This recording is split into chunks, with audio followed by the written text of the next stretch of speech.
اس نے ہیلتھ کو ڈیفائن کیا واٹ ہیلتھ از. اور WHO اسٹیٹ کرتا ہے ہیلتھ کے بارے میں کہ health is a state of complete physical, mental and social well-being and not merely an absence of disease. تین کرائٹیریا رکھے ہیں WHO نے ہیلتھ کو ڈیفائن کرنے کے لیے. You must be physically fit, socially fit and mentally fit and not merely an absence of disease. کسی انسان کو بیمار نہیں ہونا یا کوئی انسان میں بیماری نہیں ہونا اس بات کا کوئی ثبوت نہیں ہے کہ وہ ہیلتھی. یہ WHO کا ایکسپٹڈ ڈیفینیشن ہے ورلڈ وائڈ. اور انشاءاللہ جب میں آخر میں آؤں گا تو اس ڈیفینیشن کو کوریکٹ کرنے کی کوشش کروں گا کہ اسلامی ڈیفینیشن میں ہیلتھ کا ریلیونٹ فاسٹ ہے. ہم سبھی جانتے ہیں کہ حکم آیا ہے سورہ بقرہ کی جو آیت ہے 183-185 تک, یا ایھا الذین آمنوا کتبوا الصیام, جہاں روزے کا حکم دیا گیا ہے اور پوری تفصیل سے بات آئی ہے. تو یہ تو اس کا ایک شرعی پہلو ہے جو آیا ہے حکم قرآن پاک میں, اور حدیث کا یہ بہت بڑا ذخیرہ ہے روزے کے بارے میں. میں اپنے ٹاپک پہ آ رہا ہوں جو ہیلتھ بینیفٹس ریلیٹڈ ہے روزے کے لیے. لیکن سب سے پہلی چیز سمجھنی چاہیے کہ there is difference between starvation and fasting. فاقہ اور روزے میں فرق ہے. starvation کیا ہے؟ دیکھیے ہمارے باڈی میں تین میجر میٹابولزم کام کرتے ہیں, کاربوہائیڈریٹس, فیٹس اینڈ پروٹینس.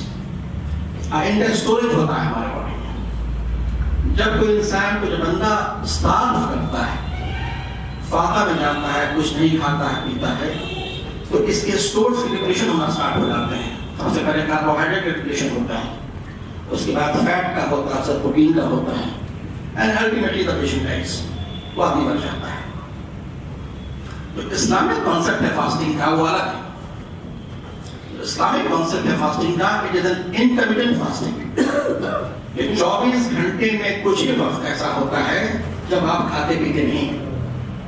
مثال کے طور پہ ایوریج کیا جائے تو 11 سے 15 گھنٹہ یا 11-16 گھنٹہ. یہ ظاہر بات ہے مختلف ملکوں میں یہ ویری کرتا ہے. تو basically this is an intermittent fasting. ایک وقفے کے لیے آپ روزہ رکھتے ہیں, اور انیشیل اسٹیج میں سب کو ایسا نہیں پڑتا ہے. ہاں 28 سے 29 دن جب ہو جاتا ہے تو کاربوہائیڈریٹس کا, فیٹس کا, تھوڑا پروٹین کا ڈپلیشن اسٹارٹ ہو جاتا ہے.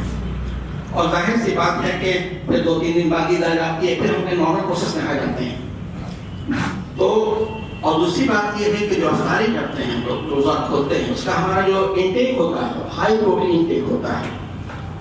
ٹھیک ہے, زیادہ ہم لوگ کھاتے ہیں جس سے پروٹین رہتا ہے. تو اوور آل آپ اگر دیکھیے تو اتنا افیکٹ نہیں پڑتا ہے اور اچھے غذا سے کمپنسیٹ ہو جاتا ہے.